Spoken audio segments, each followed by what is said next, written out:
దుమ్ము దులిపిన GST వసూళ్ళు, GST వసూళ్లలో records అని Telugu Desam party పత్రికల్లో హెడ్డింగ్స్ కనిపిస్తే చంద్రబాబు నాయుడు గారి సర్కార్ అధికారంలోకి వచ్చే సంవత్సరం కావస్తుంది.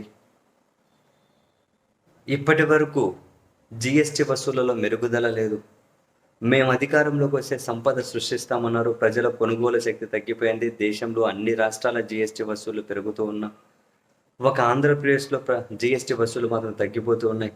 ఈసారి జిఎస్టి వసూలు రికార్డ్స్ దుమ్ము దులిపారు అని చెప్పి వీళ్ళు రాసుకుంటూ వచ్చేసరికి ఆంధ్రప్రదేశ్ జిఎస్టి వసూలు మెరుగుదల అయ్యాయేమో అని చెప్పి ఒక ఆంధ్రప్రదేశ్ పౌరుడిగా ఆనందంతో ఆ వార్త చదివితే, మాస్టరు ఎక్కడే కూడా ఆంధ్రప్రదేశ్లో జిఎస్టి వసూళ్ళ శాతం ఎంతో రాయలేదు.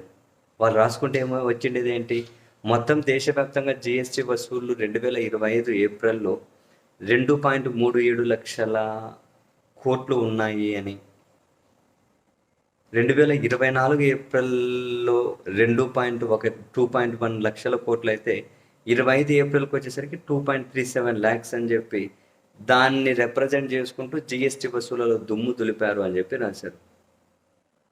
సరే, ఆంధ్రప్రదేశ్ జిఎస్టి వసూళ్ళు 2024 ఏప్రిల్లో ఎంత ఉన్నాయి, 2025 ఏప్రిల్ ఎంత ఉన్నాయని చెప్పి వెతికితే మీరు చూస్తే ఆ డేటా ఆశ్చర్యకరమైన రిజల్ట్స్.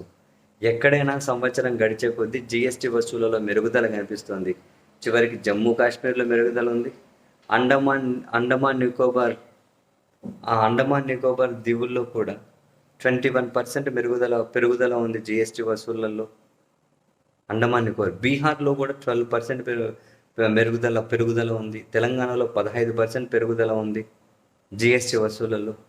సో ఆంధ్రప్రదేశ్లో ఎంతో కొంత పెరుగుదల లేకుండా ఉంటుంది అని చెప్పి ఆశగా చూస్తే -3% తగ్గుదల ఉంది. 24 ఏప్రిల్తో పోలిస్తే 25 ఏప్రిల్లో జిఎస్టి వసూలు -3. ఇక్కడ 3 ఆంధ్రప్రదేశ్లో బాగా ముడిపడినట్లుంది. 3 పార్టీలు ముగ్గురు కలిసి -3%కి తెచ్చారు జిఎస్టి వసూలు. అన్నీ పెరిగినాయి. అండమాన్ నికోబార్, బీహారు, జమ్మూ కాశ్మీరు, అంటే ఇటువంటి రాష్ట్రాలన్నీ 2024 ఏప్రిల్లో 4,850 కోట్ల జిఎస్టి వసూలు అయితే ఏప్రిల్ 2025లో 4,686 కోట్లు.